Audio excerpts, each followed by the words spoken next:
Hey all, Your Tequila Guy back again. We are going to change it up a little bit today from the normal high proofs and fancy bottles that we go looking for.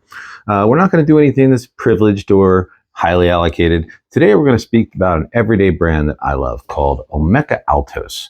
This remarkable tequila has been my go-to daily drinker, preferred mixer, party show up with tequila for years. It is from the Highlands. It's cooked in stone brick ovens. It is crushed with Tahona and a roller mill. It's from NAM 1111, the Pernod Ricard distillery in southern Jalisco. And this bottle used to be about $22.95. Then it went up to $25.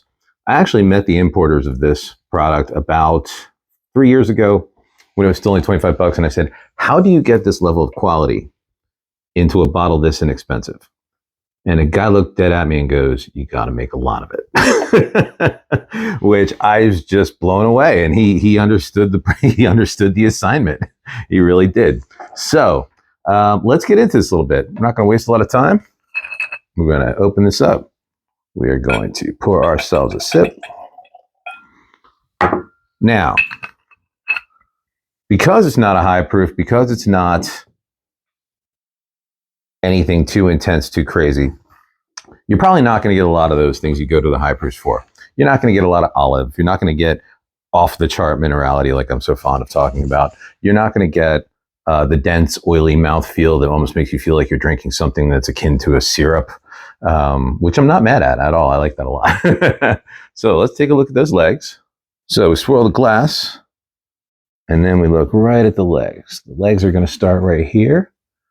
And they're going to run straight down the glass. Are they going to run slow or fast? I think I see them moving, and they're running slow. That means we got a good mouthfeel. It's good and oily, but not as oily as the crazy ones. All right. On the nose, we have the agave's in there. I'm getting a lot of citrus out in front. It's almost orange dominant. It's really wild. Definitely some black pepper in there. I smell some ethanol, which of course you're going to smell. A little bit of distillery funk, which I'm, just something that people who drink tequila tend to put up with. Those distilleries can smell a little funky, and yes, that does get in the juice sometimes, at least on the nose. I never tasted funk, but I've smelled funk a million times. Melon, getting some melon, like a honeydew, cantaloupe kind of vibe. I like that a lot. The florals are definitely front and center with this. I can smell black pepper on the nose too, which you can't always smell for me. It's not something I usually pick up on, but it's definitely coming on through the nose. Just a lot of good stuff. And that agave that we all show up for. So on the palate, we're going to take 2 sips because we always take 2 sips.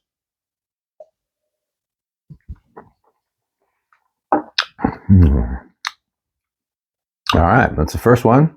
My face get all light up, blinky. All right.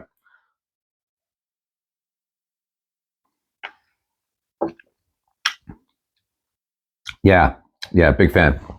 All right, so I got cooked agave, front and center, a lot of orange, a lot of overall citrus, getting a little bit of lemon in there too. I am definitely getting black pepper, comes in on the mid, carries all the way through to the finish. The finish is kind of long. It doesn't have the same oily mouthfeel as all those high-end ones that I usually drink, but it doesn't cost $80 either, so I'm not really that disappointed. It is fruity. It is floral. It's got black pepper, long finish. I don't get a lot of brine on this. I feel like there's some brine in there trying to poke out, but it never really catches up to the level of salt that you would get from something more intense brands. But it is everything I show up in a high quality tequila for. It's got all the right flavors. It's got all the right makings. It's made right. It's cooked right. It's right. It's right. And I usually sip my tequila neat, but every once in a while I make a cocktail. And when I do, this elevates cocktails to a level that you just can't even imagine. Usually when you get something that's a mixer, it's not that great, right? It's cheap and you just use it because it's cheap. This is inexpensive, but still high quality. So when you do make a drink out of it, you're going to have a lot of good drinks with friends. Yeah. All right. So that's going to be a yes for me. I highly recommend this brand. It's available pretty much everywhere. It's distributed by a huge importer.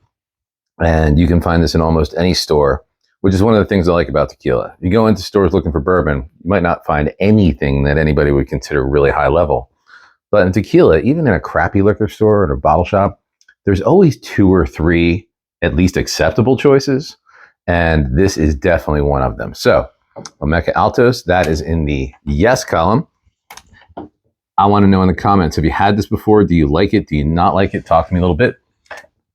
Thank you very much for watching. Make sure you like, comment, and subscribe. And next time you go to a bottle shop, let them know Your Tequila Guy sent you.